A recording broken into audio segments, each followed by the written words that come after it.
Notice anything different?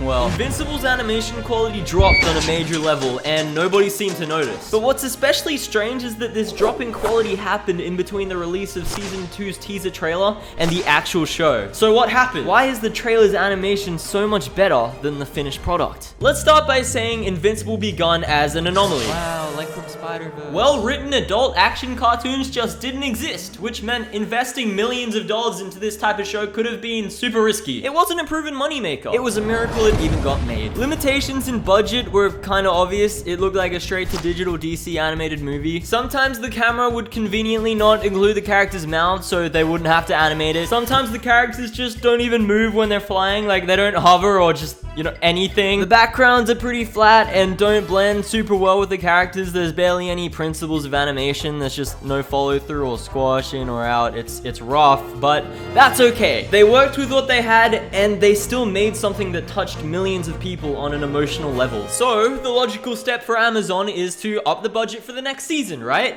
Jeffrey Bezos, we all love you for your one-day shipping. I'm sure you'll deliver once more.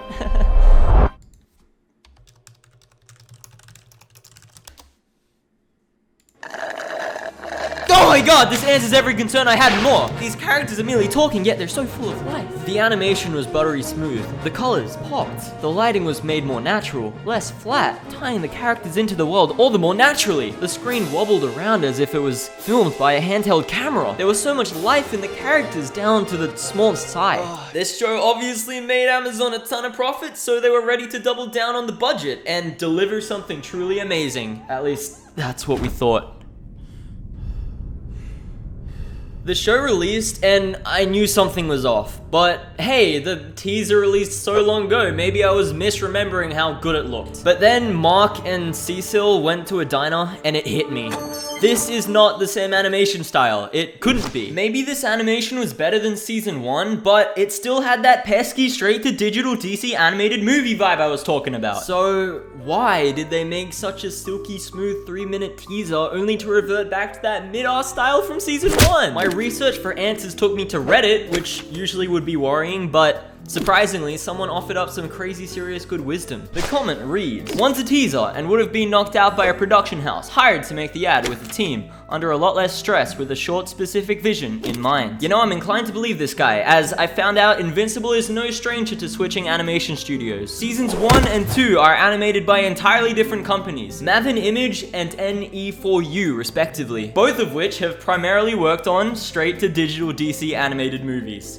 Things are starting to make sense, aren't they? Both of these studios had no comment on the teaser trailer, which made it pretty likely that another studio was behind it.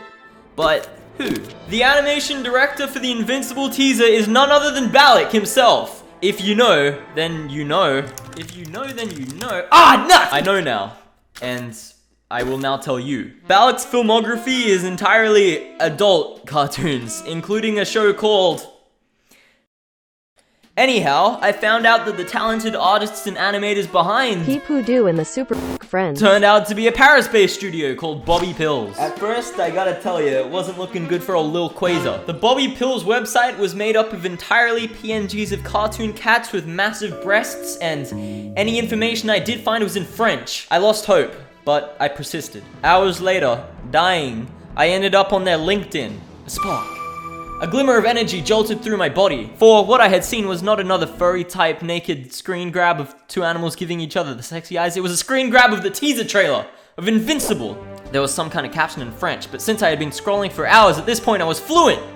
And I read it. It said, "The studio is very proud to have been entrusted with the production of the announcement trailer for Season 2 of Invincible. Congratulations to Balak and the team behind this project for this French masterclass." Bobby Pills had done the animation for the teaser, which won all my respect back for them. I wish they animated all of Invincible, to be honest. During my research, I found out that they're gonna do Creature Commandos, so that makes me more excited for that show that I didn't care about before. All I have to say is I respect anyone who does animation. It's incredibly time-consuming and takes a lot of dedication to get the most simple things done. But a little advice for Amazon, probably don't make your teaser look better than the actual show. That's just bad marketing. Subscribe for better marketing.